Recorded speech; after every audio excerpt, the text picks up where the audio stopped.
Hello, good afternoon, guys. So this is a continue lecture, or we can say the continue part for the basic concepts. In first video lecture, we have seen for the first lesson, second lesson, and third lesson. We also seen the paper pattern and the basic concepts in the form of your definitions, or you can say diagrams and distinguish. So today's in video lecture, we are going to learn about the same science 2 that is which deals with the subjects, or we can say the topics of your bio. But in today's video lecture, we are going to see the basic concepts for your chapters 4th, 5th and 6th. Hi everyone, myself Advait Dilip Joshi. I am a lecturer for the bio and chemistry for the 6th to 12th standard for the state CBSE and ICSE board. I have done my MSc in Bioanalytical Science, BSc in Microbiology and Diploma and Certificate course in Biotechnology. So guys, let's start.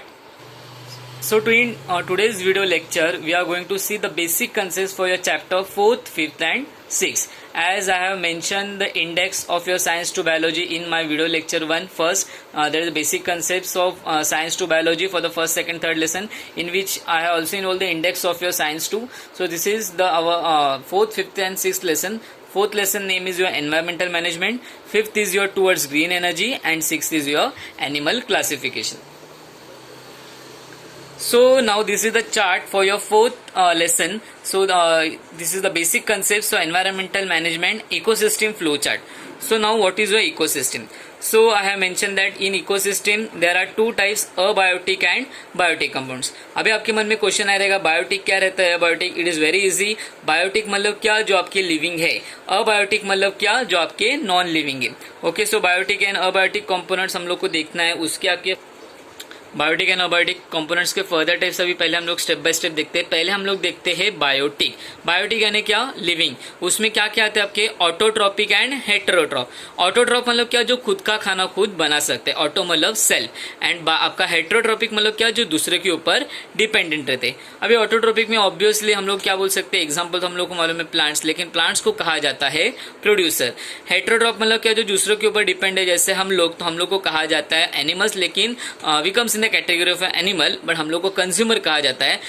Living organism, जब हम लोग मरते, मतलब समझो, imagine करो, example ले लो, जब भी लिविंग ऑर्गेनिज्म कोई मरेगा, जैसे एग्जांपल प्लांट है या एनिमल है, तभी उन्हें खाने वाले कौन रहते, तो it consist of your decomposes. उसमें आपके फंगस, बैक्टीरिया एंड अदर तरह के आपके माइक्रोज आते हैं. अभी एनिमल्स, आपने फूड चेन तो देखा रहेगा. फूड चेन में क्या क्या रहता है, कंज्यूमर्स मतलब क्या, आपने वो फूड चेन, आपको ग्रास को खाने, ग्रास कौन खाता है, ग्रास ऑफर. तो grass offer is your primary consumer, sorry grass is your primary consumer. बाद में ग्रास ऑफर को खाने वाला कौन आपका रहेगा, स्नेक. तो आपका समझो फ्रॉग रहेगा, फ्रॉग आपका सेकेंडरी. फ्रॉग के बाद कौन आएगा, snakes, and that is your tertiary consumer. Okay, so अभी हम लोग को आगे देखना है आपका अबायोटिक. अबायोटिक यानी क्या, नॉन लिविंग. उसमें आपके दो टाइप्स है, physical factors and chemical factors. Physical factors में क्या क्या है एंड केमिकल फैक्टर्स में क्या क्या है. फिजिकल फैक्टर्स में क्या क्या आपके, बेसिकली आपके फिजिकल में air, water vapour, mineral, soil. आपके केमिकल में क्या, न्यूट्रिएंट्स एंड सॉल. अभी न्यूट्रिएंट्स एंड सॉल फिर से दो हिस्सों में डिवाइड होते हैं, इनऑर्गेनिक एंड ऑर्गेनिक. ऑर्गेनिक यानी प्योर, इनऑर्गेनिक थोड़ा सा उसमें हम लोग बोल सकते हैं इम्प्योरिटीज प्रेजेंट रहते हैं. इनऑर्गेनिक में क्या क्या आपका ऑक्सीजन, नाइट्रोजन, कैल्शियम, हाइड्रोजन, ये सब. एंड ऑर्गेनिक जो प्योर फॉर्म में, that is your protein, carbohydrates and fats. So this is the we can say your chart for your ecosystem. So I hope you have understand very well properly. So we'll move towards ahead. Then second is your factors affecting. क्या क्या है, क्या क्या factor, जैसे हम लोग ने देखा था आपके केमिस्ट्री के लेसन में, फैक्टर्स यानी क्या क्या क्या प्रॉब्लम्स आपको आ सकते हैं, पर्टिकुलर चीजें जो आपकी पूरे रिएक्शन को बिगाड़ सकते हैं, हम लोग देखा था. लेकिन यहाँ पे हम लोग का बायो है, तो हम लोग को देखना है इकोसिस्टम को कौन कौन बिगाड़ सकता है. तो नेचुरल एंड मैनमेड. नेचुरल में क्या क्या है, अभी जैसे हम लोग बोल सकते हैं आपका नेचुरल फैक्टर्स में आपका अर्थक्वेक है, मतलब भूकंप होना, बाढ़ आना, आपका drought condition, cyclone, storm, volcanic eruption, landslide. Manmade में क्या क्या आपका पॉपुलेशन, डिफॉरेस्टेशन है, मतलब एक्सप्लोजन है, नेचुरल रिसोर्सेस है, अर्बनाइजेशन है, और एग्रीकल्चर है, माइनिंग है. सो ये फैक्टर्स आपके पूरे इकोसिस्टम के साइकिल को बिगाड़ सकते हैं. बाद में आता है आपका main chart, that is your, आपके सबसे चार्ट्स इंपॉर्टेंट है, सब आपके चार्ट हैं. ये आपका मेन चार्ट है। पहला चार्ट तो आपको एनवायरमेंट का अबायोटिक बायोटिक वो हम लोग को मालूम, हम लोग देखा था। मेन चार्ट हम लोग अभी यहाँ से देखना है एनवायरमेंट। एनवायरमेंट में देखो आपके दो तरह के एनवायरमेंट रहते हैं, नेचुरल एंड आर्टिफिशियल। नेचुरल यानी क्या, जो नेचर में ऑलरेडी प्रेजेंट है, नेचर ने खुद ने बनाया है। जैसे एग्जाम्पल, आप जब भी बारिश का सीजन रहता है तभी हम लोग लोनावाला खंडाला जाते हैं घूमने के लिए, नेचुरल वाटरफॉल रहता है। आप कोई अम्यूजमेंट पार्क में जाते हो, मतलब कोई जैसे एग्जाम्पल हम एसएल वर्ल्ड है या सूरज वाटर पार्क है, तो वहां पे जो आपका हम लोग बोल सकते हैं वाटरफॉल रहता है वो आपका आर्टिफिशियल है। टाइप्स ऑफ पोल्यूशन क्या क्या है, पोल्यूशन बचपन में पढ़ा था आपने 8th 9th में। एयर पोल्यूशन है, वाटर है, सॉइल है एंड रेडियो एक्टिव है। ओके, लॉज कौन कौन से थे कि कोई आपके एनवायरनमेंट को हार्म ना करे, इकोसिस्टम को हार्म ना करे, तो गवर्नमेंट से कुछ लॉ बनाए गए थे। तो आपके फॉरेस्ट कंजर्वेशन एक्ट, मतलब क्या, फॉरेस्ट को बचाना, इसके लिए आपका act 1980 and environmental protection act, मतलब आपके पर्यावरण या एनवायरमेंट को कैसे बचाए, या कोई उसके ऊपर कोई हम लोग बोल सकते डिफॉरेस्टेशन कर रहे हैं या एनवायरमेंट में पोल्यूशन कर रहे हैं, तो उसके अगेंस्ट कौन सा एक्ट था आपका, environmental protection act, which was आपका वो ईयर, कौन सी ईयर में आपका लागू हुआ था, कौन सी ईयर से आपका start, 1986 environmental protection act 1986 and forest conservation act that is your 1980। आगे है wild life protection act. Wild life मतलब क्या कि आपके जो पहले के ज़माने में बेसिकली शिकार करते थे एनिमल्स के, या न क्योंकि वो एनिमल्स है तो उसे हार्म करना इट इज़ वेरी, हम लोग बोल सकते हैं वेरी बैड, या बैड भी हम लोग बियॉन्ड, हम लोग बोल सकते हैं वो जस्टिस नहीं है, वो इनजस्टिस है, हम लोग उनके ऊपर दिखा रहे। तो वाइल्ड लाइफ को प्रोटेक्शन करने के लिए क्या कहता है आपके clause 49A 49B and clause 49C, वो डिपेंड रहते हैं आपका एनिमल कौन सा, आपने किस तरह उसे मारा है, एकदम आपने शिकार की या कोई आपने बेसिकली जहर दे के मारा है, या हम लोग बोल सकते उसे मतलब उसके हाथ पैर तोड़ के मारा, तो उसके ऊपर आपको हम लोग बोल सकते हैं क्लॉज या एक्ट आपके डिपेंड है। बाद में है आपका बायोडाइवर्सिटी। बायो में आपके 3 है, जेनेटिक, स्पीशीज, इकोसिस्टम, उसका फर्दर डिटेल्स आगे है, हम लोग देखेंगे डिटेल में। Then is your classification of threatened species. Classification में आपके क्या क्या है, 4, एंडेंजर, रेयर, वल्नरेबल एंड इंडर, आपका दूसरा है आपका इनडिटर्मिनेट। ओके, सो ये हम लोग को सब देखना है आगे। सो टाइप्स ऑफ डाइवर्सिटी। डाइवर्सिटी में आपके क्या क्या, जेनेटिक एंड स्पीशीज। जेनेटिक में क्या दिया है, occurrence of diversity among the organism of same species is genetic diversity. मतलब क्या, सेम मतलब क्या, स्पीशीज सेम रहेगा। जैसे example, each human being is different. अभी हम लोग बोल सकते हैं अर्थ के ऊपर क्या है, सब ह्यूमन बीइंग्स रहते हैं, बराबर कि नहीं, तो ह्यूमन बीइंग्स रहते हैं तो ईच ह्यूमन, लेकिन हम लोग सब एक की तरह दिखते हैं क्या, सबको 2 आंख है, आपका हम लोग 2 कान है, हम लोग बोल सकते हैं कि नाक है, अच्छे से हाथ पैर है, लेकिन हर एक इंडिविजुअल एक दूसरे से अलग दिखता है। So that is called genetic diversity. Genetic diversity मतलब क्या, probability of wiping out the species arise if there is a decrease in the diversity. मतलब जेनेटिक मतलब क्या, whose member involve in sexual reproduction. मतलब जेनेटिक मतलब क्या, जो living organism है, हम लोग ह्यूमन बींग्स बोल सकते हैं, और वो आपके क्या पे इन्वॉल्व रहते हैं, सेक्सुअल रिप्रोडक्शन में आपकी इन्वॉल्व रहते हैं। तो मतलब जो एनिमल जो सेक्सुअली हम लोगों ने देखा था पहले कि आपके बेसिक कंसेप्ट में, मतलब क्या, जहाँ पे गैमेट्स का इन्वॉल्वमेंट होता है, तो ये तरह के आपके जो लिविंग ऑर्गेनिज्म आपकी जेनेटिक डाइवर्सिटी में आते हैं। अभी स्पीशीज मतलब क्या, innumerable species of organism occurring, मतलब बहुत तरह के आपके स्पीशीज आपके नेचर में अवेलेबल रहते हैं, that is called species diversity. उसमें क्या क्या, variety of plants, animals and microbes. अभी बेस्ट एग्जांपल आपको मैं एकदम इजी लैंग्वेज में, तो आपका जेनेटिक एंड स्पीशीज। जैसे एग्जांपल, अर्थ के ऊपर सभी लिविंग ऑर्गेनिज्म है, मानते हो आप, करेक्ट, ओके। सो सब लिविंग ऑर्गेनिज्म है। साथ ही हम लोग लेते हैं पहले एग्जांपल ह्यूमन बींग का। सो ह्यूमन बींग सब जगह, अर्थ जितना आपका बड़ा है उतना अर्थ के सब अराउंड हम लोग बोल सकते हैं सब देशों में ह्यूमन बींग्स रहते, लेकिन हर एक ह्यूमन बींग्स में खासियत रहते, बराबर है। तो जेनेटिक डाइवर्सिटी मतलब क्या कि अगर उन्होंने अर्थ लिया, अर्थ के अराउंड आप सब ह्यूमन बींग्स है, so we all are human being. ऐसे नहीं कि पर्टिकुलर इंडिया है, बाकी के फॉरेन कंट्री सब ह्यूमन बींग्स रहते, लेकिन तो उसे कहा जाएगा जेनेटिक, लेकिन हर एक से अलग अलग दिखते हैं हम लोग, बराबर है। अभी स्पीशीज में क्या फर्क है, स्पीशीज में देखो आपका बेस्ट एग्जांपल, इंडियंस में खास तरह की वैरायटी देखी। जैसे I will say that Punjabi लोग जो रहते हैं बेसिकली बहुत ज़्यादा हट्टे कट्टे एंड ऊंचे रहते हैं, ओके। बाद में हम लोग देख सकते हैं और एक एग्जांपल अच्छा लेते हैं कि इंडियन लोगों के जैसे रहते हैं, इंडियन लोग एक उनका अलग बिहेवियर, आपका हम लोग फिजिकल अपीयरेंस अलग रहते हैं, हम लोग फटाक से पहचान सकते हैं कि पर्टिकुलर इंडियन है। अभी चाइनीज है, जापानीज है, उनकी आंखों का स्ट्रक्चर एकदम एक शॉर्ट हाइट रहते हैं और आंख भी छोटे रहते हैं, तो हम लोग को थोड़ा आइडेंटिफाई करना डिफिकल्ट हो जाएगा कि वह चाइनीज कौन से, जापानीज कौन से। बाद में दूसरा हम लोग देख सकते हैं अमेरिकन लोगों में क्या है, अमेरिकन लोगों में खासियत बहुत ज्यादा गोरे रहते हैं, और उनके बालों का कलर जो रहता है वो आपकी ज्योग्राफिक कंडीशन की वजह से उनका ब्राउनिश आपका रहता है। तो हम लोग को फटाक से पहचानने आता है कि यूएस से है या यूके से या आपके यूएसए से। या तीसरा हम लोग बोल सकते हैं और एक आपके अफ्रीकन लोग फटाक से पहचान जाते हैं कि ड्यू टू द ब्लैक, आपका क्योंकि बहुत ज्यादा हीट है यहाँ पे, उनका ज्योग्राफिक कंडीशन की वजह से वो एक तो बहुत ज्यादा हाइटेड रहते हैं, उनके कर्ली हेयर्स रहते हैं, एंड साथ ही साथ उनका पूरा बॉडी का फिजिकल अपीयरेंस देखेंगे देखें तो पूरा ब्लैकिश कलर का रहता है। सो ये आपका स्पीशीज मतलब क्या, जेनेटिक मतलब क्या, on the earth there are tremendous human system living, सभी जेनेटिक डाइवर्सिटी के अंडर है। स्पीशीज में क्या है कि इंडियन लोग थोड़े अलग है, आपके फॉरेन चाइनीज जैपनीज लोग अलग है, अमेरिकन लोग अलग है, आपके हम लोग बोल सकते हैं अफ्रीकन लोग, so that comes in your species diversity. Okay, I hope you understand very well. Then आगे जाते हैं इकोसिस्टम डाइवर्सिटी। इकोसिस्टम मतलब क्या, many ecosystems are present in region, हर एक की खासियत है। तो अब ये देखते हैं, हम लोग पहले पढ़ते हैं आगे क्या, आपको ecosystem is form through the interaction between, किसकी वजह से बनते हैं, प्लांट से, एनिमल से, हैबिटेट है and change in the environment. Ecosystem में क्या क्या है, has it own characteristic animals, plant, microbes and abiotic factors. And ecosystem आपके दो रहते हैं, नेचुरल एंड आर्टिफिशियल। अभी एग्जाम्पल, अभी आप पूछेंगे अभी ये पॉइंट से, इको पहला पॉइंट क्या था, आर प्रेजेंट इन, हर एक रीजन का एक खासियत रहता है। जैसे इकोसिस्टम, आप गांव में जाओगे, हर गांव, ओके एज्यूम है सब गांव है, लेकिन हर एक गांव की खासियत है। जैसे हम लोग एग्जांपल लेते हैं कि अगर आप कोकन साइड जाओगे, कोकन साइड में आपको कैसे क्या मिलेगा, आपको एक जो मिट्टी रहेगी, हम लोग सॉइल जो बोलेंगे, वो आपकी रेड कलर की मिलेगी। ऑलमोस्ट वहाँ पे आपको कौन से पेड़ दिखेंगे, नारियल के पेड़ दिखेंगे, आम का पेड़ दिखेगा, बाद में हम लोग बोल सकते हैं आपका जो सुपारी जो आपके पान में यूज होता है उसके पेड़ दिखेंगे। बाद में हर एक का हैबिटेट्स अलग रहता है। हैबिटेट मतलब क्या, वहाँ पे लोगों का रहने का हम लोग बोल सकते हैं जो उनका हम लोग ड्रेस कोड रहेगा वो अलग थोड़ा रहेगा। उनका जो स्टेपल फूड, अभी कोकन साइड जाओगे तो आपको वहाँ पे स्पेशली राइस वैराइटीज बहुत, क्योंकि वहाँ पे राइस आपके बारिश के सीजन में ज्यादा ग्रोथ है, क्योंकि कोकन में ऑलमोस्ट ज्यादा बारिश होता है। प्लांट्स वहाँ के अलग रहेंगे, एनिमल्स वहाँ पे अलग आपको दिखाया जाएगा। ये हो गया। बाद में आप जैसे और एक एग्जांपल इकोसिस्टम में, आप रेगिस्तान में, राजस्थान में जाओगे, राजस्थान में आपको कैक्टस ज्यादा मिलेंगे, वहाँ पे क्या एनिमल्स ट्रांसपोर्टेशन के लिए क्या आपके कैमल्स वहाँ पे ज्यादा यूज किया जाता है। बाद में हम लोग क्या, हर एक के माइक्रोब्स अलग, मतलब के माइक्रो ऑर्गेनिज्म भी अलग रहेंगे। तो ये सब दिए हैं। एंड हर एक का आपका इकोसिस्टम, मतलब हर एक का आपका पर्टिकुलर जगह का एक अलग पहचान रहती है। आप गाँव में जाओगे, हर गाँव हर एक मतलब हर लोगों का आपका अलग अलग एक गाँव है, लेकिन हर एक गाँव की खासियत है। आप जलगांव धुले डिस्ट्रिक्ट जाओगे, वहाँ पे केला फेमस है। नासिक साइड किसका गाँव रहेगा, तो उनके अंगूर वहाँ पे फेमस है।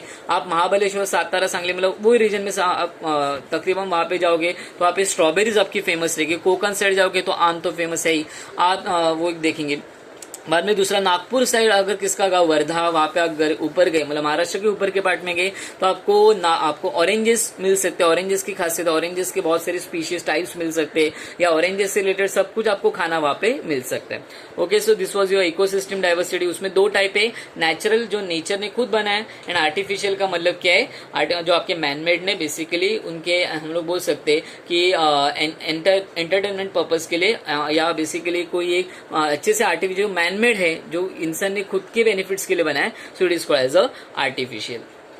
देन आगे जाते हैं, आपका क्लासिफिकेशन ऑफ थ्रेटन्ड स्पीशीज। अभी क्लासिफिकेशन ऑफ थ्रेटन्ड स्पीशीज कैसे, उसमें है आपका एंडेंजर, रेयर, वल्नरेबल एंड आपका आगे है इनडिटर्मिनेट। ओके, सो एक बार स्टेप बाय स्टेप देखते हैं। आपका एंडेंजर स्पीशीज मतलब क्या, कि neither of this organism decline मतलब और their habitat is shrunk to such an extent they can be extend in near future if conservative measures are not implement. मतलब endanger मतलब क्या, जो अभी खत्म होने की स्टेज पे, ना कि वो पूरे खत्म हुए, या अगर हम लोगों ने प्रॉपर प्रिकॉशंस या मेजर्स नहीं उठाए, कंजर्वेटिव मेजर्स नहीं उठाए, तो एक ऐसा टाइम आ सकता है कि पर्टिकुलर वो स्पीशीज खत्म हो सकती है। तो उसमें एग्जाम्पल क्या, आपका लायन टेल्ड मंकी है। लायन टेल्ड मंकी मतलब क्या, दिखने के लिए वो बंदर ही है, लेकिन उसकी जो पूछ हम लोग बोल सकते हैं लायन टेल्ड मंकी, उसकी पूछ या उसका जो फेशियल अपीयरेंस आपके लायन की तरह रहता है। और में आपका लेसर फ्लोरिकनी आपका एनिमल है।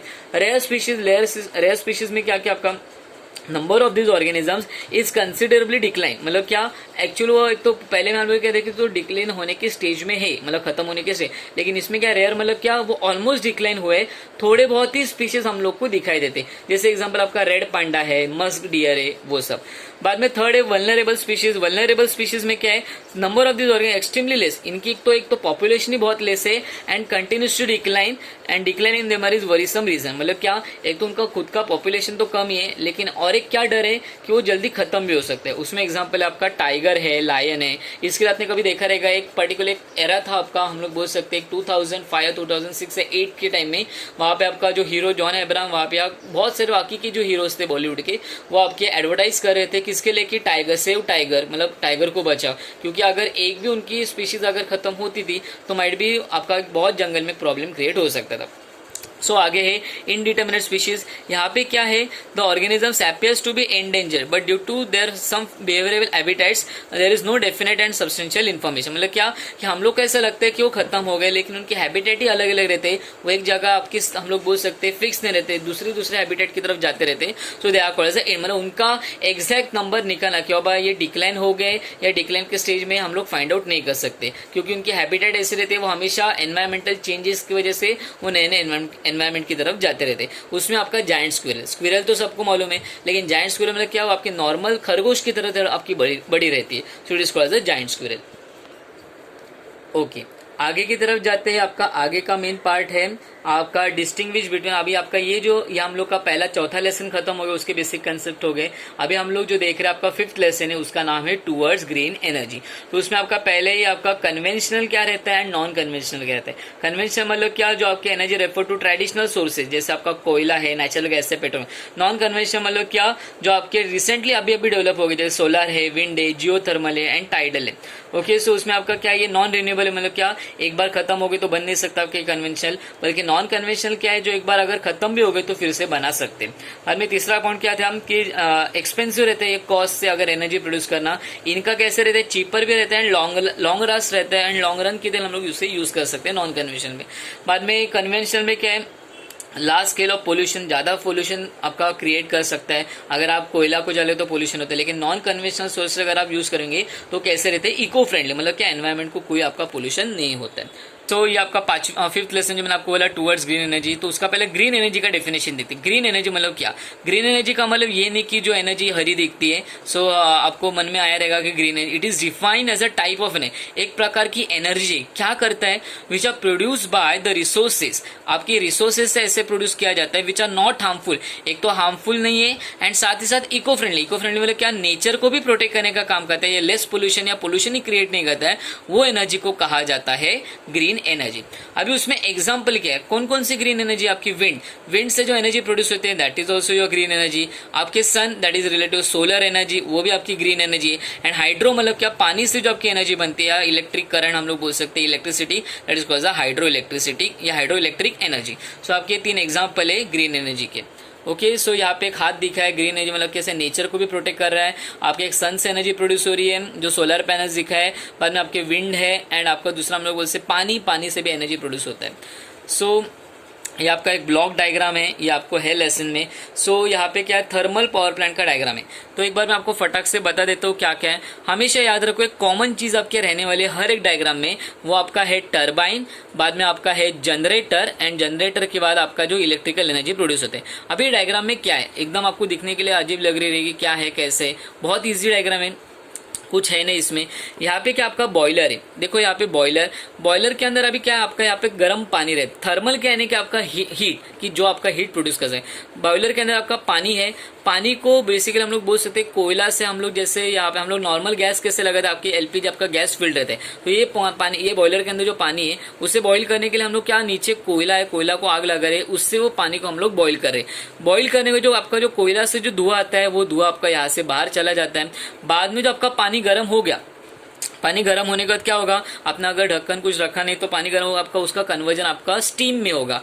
तो वो स्टीम कहाँ पे आ रही है, ये टरबाइन की तरफ आ रही है। फिर क्या होता है, टरबाइन जोर से घूमने के लिए स्टार्ट होते, टरबाइन जोर से घूमने के लिए स्टार्ट होगी, फिर क्या होगा, करंट प्रोड्यूस होगा। ये जनरेटर क्या करेगा, वो करंट को इलेक्ट्रिक एनर्जी में कन्वर्ट करेगा एंड बाद में आपके टॉवर से इलेक्ट्रिसिटी पहुंचाई जाती है। अभी यहाँ पे आपके क्वेश्चन है कंडेंसर क्या कहते हैं। सो आपका जो बचा हुआ जो पानी रहेगा, हम लोग बोल सकते हैं ये आपका बचा हुआ पानी कहाँ पे जाता है, वार्म वाटर, जो आपका, क्योंकि जो आपका वार्म वाटर यहाँ पे कूलिंग टावर में जाता है, वो फिर से कूल होके फिर से कंडेंसर की तरफ आ सकते हैं एंड फिर से आपका कंडेंसर से आपका जुड़ा रहता है बॉयलर से, फिर से आपका ठंडा होकर पानी फिर से बॉईल करेंगे, बॉईल करने आपका वो हीट आपका क्रिएट करेगा। बाद में आपका जो वाटर जो आपका था वो आपका स्टीम में कन्वर्ट होगा, वो स्टीम फिर से टरबाइन की तरफ आएगी। टरबाइन क्या करेगा, करंट प्रोड्यूस करेगा, वो करंट कहाँ पे जाएगा, जनरेटर की तरफ। जनरेटर क्या करेगा, वो करंट को इलेक्ट्रिकल एनर्जी में कन्वर्ट करेगा। सो ये तो आपका थर्मल पावर प्लांट का ब्लॉक डायग्राम। आगे है आपका न्यूक्लियर पावर प्लांट का ब्लॉक डायग्राम क्या है, सेम है, मैंने आपको बोला था कि जैसे यहाँ पे टरबाइन सेम रहने वाला है, आपका जनरेटर सेम रहने वाला है, या आपका यहाँ पे इलेक्ट्रिकल एनर्जी। अभी ये क्या है, आपने कभी देखा रहेगा आपका Bhabha atomic research centre BARC, वैसे आपका डोम शेप रहता है, बाहर से हम लोग न्यूक्लियर पावर प्लांट या आपका कोई भी हम लोग बोल सकते एटॉमिक पावर प्लांट देखते तभी। अभी अंदर क्या रहता है, अंदर आपका रहता है रिएक्टर, बाद में आपका रहता है बेसिकली हम लोग बोल सकते हैं आपका ये हम लोग बोल सकते हैं steam pipe, sorry steam pipe नहीं, आपका बॉयलर है। अभी रिएक्टर के अंदर क्या रहते हैं, जो आपके न्यूक्लियर या एटॉमिक एलिमेंट्स रहते हैं वो एक दूसरे के साथ रिएक्ट होते हैं, डायरेक्ट ऐसे नहीं रिएक्ट होते। समझो अगर यहाँ पे आपका ऑलमोस्ट हम लोग बोल सकते हैं आपका कोई एटॉमिक रिएक्टर है आपका या एटॉमिक एलिमेंट है, एक दूसरे के साथ रिएक्ट, उसके ऊपर आपके न्यूट्रॉन्स को बम्बार्ड किया जाता है, एंड बम्बार्ड करने के बाद आपके जो एनर्जी प्रोड्यूस होती है, एनर्जी कहाँ पे यूज होती है, फिर से आपके बॉयलर के अंदर जो पानी है वो आपकी गर्म करने के लिए उसकी एनर्जी यूज होती है। पानी गर्म होगा, गर्म होने के बाद आपका स्टीम में कन्वर्ट होगा, ये स्टीम कहाँ पे जाएगी, टरबाइन की तरफ। टरबाइन क्या करेगा, जोर से घूमेंगे, घूमने के बाद क्या होगा, करंट प्रोड्यूस करेंगे, करंट क्या आपका कहाँ पे जाएगा, जनरेटर की तरफ। जनरेटर क्या करेगा, उसे इलेक्ट्रिकल एनर्जी में कन्वर्ट करेगा। सेम फिर से जो बचा हुआ पानी है वो कंडेंसर से आपके कूलिंग टावर की तरफ आएगा, कूलिंग टावर से फिर से वो पानी आपकी बॉयलर की तरफ जाएगा। ओके, सो ये आपका आगे है gas turbine. Gas turbine power plant block diagram मतलब क्या है, गैस में भी सेम ही है। गैस में आपका क्या क्या देखो कि यहाँ पे आपका फ्यूल मतलब क्या, आपका जो भी बचा हुआ कूड़ा कचरा हम लोग बोल सकते हैं, आपका जो टॉयलेट का जो पाइप रहेगा वो, या आपका बचा हुआ खाना या प्लांट का वेस्ट रहेगा, वो सब डाला जाता है। डालने के बाद क्या होगा, यहाँ पे उसे सड़ाने के बाद आपका गैस फॉर्म होता है। गैस फॉर्म और कंप्रेस करने के बाद आपका कंबशन में गैस फॉर्म हो गया, वो गैस कहाँ पे, टरबाइन की तरफ। फिर से सेम ही टरबाइन आपकी गैस एक बार फॉर्म हो गया तो गैस आपका जोर से आपके टरबाइन की तरफ आपके आ जाते हैं, अट्रैक्ट हो जाते हैं या अटैक करते। टरबाइन जोर से घूमने के लिए स्टार्ट करेंगे, बाद में क्या करंट प्रोड्यूस होगा, करंट क्या करेगा, आगे जनरेटर की तरफ जाएगा, एंड वो करंट किस में कन्वर्ट होगा, आपकी इलेक्ट्रिकल एनर्जी में। एग्जॉस्ट एमिशन मतलब जो बचा हुआ गैस रहेगा, धुआं रहेगा, जब एक बार आपका इलेक्ट्रिकल एनर्जी प्रोड्यूस हो गया वो आपका यहाँ से चिमनीज हम लोग बोलते हैं, उसे एग्जॉस्ट बोलते हैं, वो बाहर आ सकता है। बाद में आगे है आपका विंड एनर्जी। विंड एनर्जी भी आपका बहुत इजी है। विंड मतलब क्या, यहाँ पे अभी टरबाइन नहीं है, देखो यहाँ पे टरबाइन का काम कौन कर रहा है, जो आपके ब्लेड से, जैसे आपका पंखा, जो आपका पंखे को भी आपके ब्लेड से थे, वैसे यहाँ पे विंड एनर्जी, आपको पंखा ही आपको विंड मिले, यहाँ पे जो ब्लेड से, ये ब्लेड से आपके क्या काम करते हैं, टरबाइन का काम करते। वो किसको अट्रैक्ट करते हैं भाई, वो अट्रैक्ट करते हैं आपके विंड को। विंड को अट्रैक्ट किया मतलब क्या, एयर को अट्रैक्ट किया, एयर को अट्रैक्ट करने के बाद क्या होगा, आपके यहाँ पे टरबाइन है ऑलरेडी, बाद में अट्रैक्ट करने में आपके ये दोनों टरबाइन की तरह ही काम करते हैं। आपका ये जब ये आपका जैसे हम लोगों ने एयर को अट्रैक्ट किया, करंट प्रोड्यूस हुआ, करंट कहाँ पे गया, जनरेटर में, जनरेटर ने क्या किया, इलेक्ट्रिकल एनर्जी में कन्वर्ट किया। फिर बाद में आपके टॉवर से, ट्रांसमीटर से या ट्रांसफॉर्मर से हम लोग बोल सकते हैं, स्विच यार्ड से, आपके टॉवर से आपकी घर की तरफ या नॉर्मल जहाँ जहाँ आपकी जो पॉपुलेशन है या लिविंग सिस्टम है वहाँ पे एनर्जी प्रोड्यूस करने का, एनर्जी ट्रांसपोर्ट करने का काम करते हैं। सो ये था विंड एनर्जी। आगे है hydro electric power plant. Hydro मतलब क्या, पानी से कैसे इलेक्ट्रिसिटी प्रोड्यूस हो सकते हैं। देखो आपका डैम है, डैम के दरवाजे रहते हैं, आपके डैम के नीचे से आपका एक गड्ढा हम लोग बोल सकते हैं, आपका डिग किया जाता है कि एक बार आपका डैम भर गया, मतलब आपका हम लोग बारिश के समय बेसिकली आपके डैम्स आपके फुलफिल हो जाते हैं, तभी ये पानी को आपको नीचे से हम लोग बोल सकते हैं फोर्सफुल या प्रेशर से लाया जाता है। सेम यहाँ पे क्या आता है, सेम ही देखो यहाँ पे टरबाइन है, टरबाइन जोर से घूमने के लिए स्टार्ट हो गए, जोर से घूमेंगे, पानी आपके प्रेशर में रहेगा तो टरबाइन जोर से घूमेंगे, घूमने के बाद क्या होगा, करंट प्रोड्यूस होगा। वो करंट कहाँ पे जाएगा, जनरेटर की तरफ। जनरेटर क्या करेगा, वो करंट को इलेक्ट्रिकल एनर्जी में कन्वर्ट करेगा, एंड फिर बाद में वो electrical energy with the help of cables and आपके जो टावर्स रहते हैं पावर लाइन से फिर आपकी घर की तरफ वो बिजली पहुंचाई जाती है। सो ये था हाइड्रो इलेक्ट्रिक, सेम है टरबाइन। बाद में आगे है आपका आगे सोलर एनर्जी। सोलर एनर्जी आपकी कैसी, अभी आपने कभी देखा आपके आजकल अभी सब स्कूल या कॉलेजेस में आपके solar panels, this is called as a solar panel, या उसे फोटोवोल्टाइक सेल भी कहा जाता है। ये सोलर पैनल आपके बेसिकली हम लोग बोल सकते हैं आपके घरों में आप प्रेजेंट रह सकता है, कॉलेज में, स्कूल में कभी देखा रहेगा पैनल आपका रहता है। अभी इसके अंदर फोटोवोल्टाइक सेल्स रहते हैं। फोटोवोल्टाइक सेल्स क्या करते हैं, जो भी आपके हम लोग बोलते हैं सन की जो रेज आते हैं उसे एब्जॉर्ब करने का काम, सन के रेज को यहाँ पे एब्जॉर्ब हो जाता है। एब्जॉर्ब होने के बाद क्या होगा, एक डायरेक्ट करंट प्रोड्यूस होते हैं। अभी डायरेक्ट करंट हम लोग डायरेक्ट यूज नहीं कर सकते घर पे, नॉर्मल ट्यूबलाइट या फैन को हम लोग जला सकते, लेकिन मिक्सर, एसी, टीवी उससे हम लोग नहीं जला सकते। तो आपका डायरेक्ट करंट पहले कहाँ पे जाएगा, आपका चार्ज कंट्रोलर में। चार्ज कंट्रोलर में जाएगा मतलब क्या, पहले आपका प्रिजर्व रहेगा, प्रिजर्व रहने के यहाँ पे बैटरी में हम लोग उससे हम लोग भर सकते हैं, मतलब एनर्जी। जैसे आपका डीसी मतलब क्या, आप जब भी लाइट जाता है तभी घर पे इन्वर्टर रहता है, देखो वो आपका इन्वर्टर डायरेक्ट करंट पे ही चलता है, उसके ऊपर आपका फैन लाइट ही चल सकता है, लेकिन एसी नहीं चलेगा उसके ऊपर। वो डायरेक्ट करंट है। या आपने कभी देखा रहेगा पानीपुरी वाला भेलपुरी वाले जो भैया जो बेसिकली आपके रहते हैं, जो बाहर आते हैं मतलब गाड़ी लेके, उनकी जो हाथ गाड़ी के ऊपर भी आपका छोटा बैटरी रहता है, उसके बाद लाइट जलता है, बराबर है। सो आपका ये चार्ज कंट्रोलर क्या करेगा, ये डायरेक्ट करंट को आपका प्रिजर्व करके रखेगा, बैटरी में चाहिए तो उसे स्टोर करेगा। फिर इन्वर्टर क्या करता है, वो आपका जो डायरेक्ट करंट हम लोग होम में घर के लिए यूज नहीं कर सकते, तो डायरेक्ट करंट ये इन्वर्टर अल्टरनेटिंग एसी करंट, ये डीसी मतलब डायरेक्ट करंट एसी करंट में कन्वर्ट करता है एंड बाद में आपके घर की तरफ वो बिजली आ सकती है। ओके, सो ये था आपका अभी लास्ट लेसन है एनिमल क्लासिफिकेशन। उसमें हम लोग को देखना है क्या क्या है, कैसे क्लासिफिकेशंस किया जाता है। ओके, सो गाइस देखते हैं आपके एनिमल क्लासिफिकेशन में। एनिमल क्लासिफिकेशन में आपके दो टाइप से आपके आप देख लो, non chordates and chordates. Non chordates मतलब क्या, आपके जहाँ पे नोटोकॉर्ड प्रेजेंट नहीं है, कॉर्डेट्स मतलब जहाँ पे आपका नोटोकॉर्ड मतलब स्पाइनल कॉर्ड आपका प्रेजेंट है। नॉन कॉर्डेट्स में आपके डायरेक्ट आपके 10 फाइलम है एंड आपके कॉर्डेट्स में आपके 3 सब फाइलम है, that is your urochordata, Cephalochordata and vertebrata. Vertebrata के आपके या क्रैनिएटेस बोलते हैं, उसमें आपके 5 की एक क्लास है, ये आपके 5 क्लास है, ये आपके कॉर्डेट्स के 3 फाइलम है एंड ये आपके नॉन कॉर्डेट्स के नॉन कॉर्डेट्स के आपके 10 फाइलम है। सो क्या क्या आपका पोरीफेरा है, सिलेंट्रेटा है, प्लैटीहेलमिंथस है, एस्केलमिंथस है, आपका एनेलिडा है, ऑर्थ्रोपोडा है, मोलुस्का है, इकाइनोडर्मेटा एंड हेमिकॉर्डेट है। हर एक एग्जांपल दिए है मैंने यहाँ पे। बाद में आपके कॉर्डेट्स में आपका euro, Cephalochordata and vertebrata and ये वर्टिब्रेटा के आपके 5 क्लास है, साइक्लोस्टोमेटा, पाइसेस, एम्फीबिया, बाद में आपका रेप्टिलिया, एव्स एंड मैमेलिया।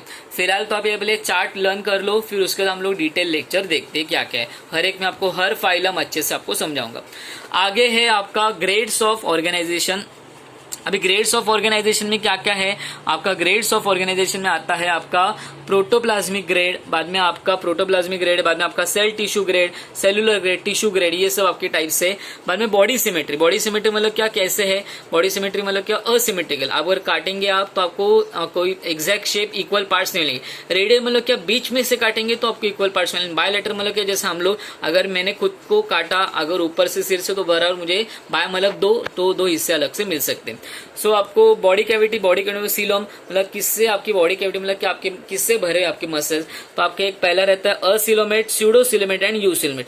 आपका असिलोमेट मतलब क्या, जो बेसिकली थोड़ा सा हम लोग बोल सकते हैं उसमें कि बोन लाइक स्ट्रक्चर प्रेजेंट रहता है। स्यूडो मतलब क्या, बोन बिल्कुल नहीं रहते, बोन जैसे हम लोग को लगने वाले स्ट्रक्चर वो बोन नहीं रहते। एंड यूसिलोमेट मतलब कि जो एक्चुअल आपकी बोन या कैल्शियम के स्ट्रक्चर से आपके बने हुए।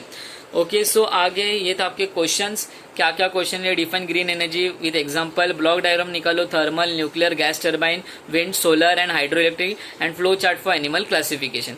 बाद में है आपका फ्लो चार्ट फॉर इकोसिस्टम। क्या क्या है हम लोगों ने पहले लेक्चर में, वीडियो लेक्चर नहीं, सेकंड वीडियो लेक्चर में हम लोगों ने अभी जो देखा था आपका पहले ही जो आपका फर्स्ट स्लाइड ही थी। बाद में टाइप्स ऑफ डाइवर्सिटी क्या है, ग्रेड्स ऑफ ऑर्गेनाइजेशन क्या है, बाद में टाइप्स ऑफ थ्रेटन स्पीशीज बताओ एंड डिस्टिंग्विश आपका conventional and non conventional. So guys, thank you. I am also sending the PPT of this basic concepts for your chapter 4th, 5th and 6th. Try to solve these questions because all your answers are present in your PPT or presentations only. So solve that questions and learn it properly. So once you are done with your basic properly, अगर आपने basic learn किया अच्छे से तो आपको chapter समझने के लिए बहुत easy जाएगा. Okay, so thank you guys and stay safe at home. Take proper care and precautions. Thank you.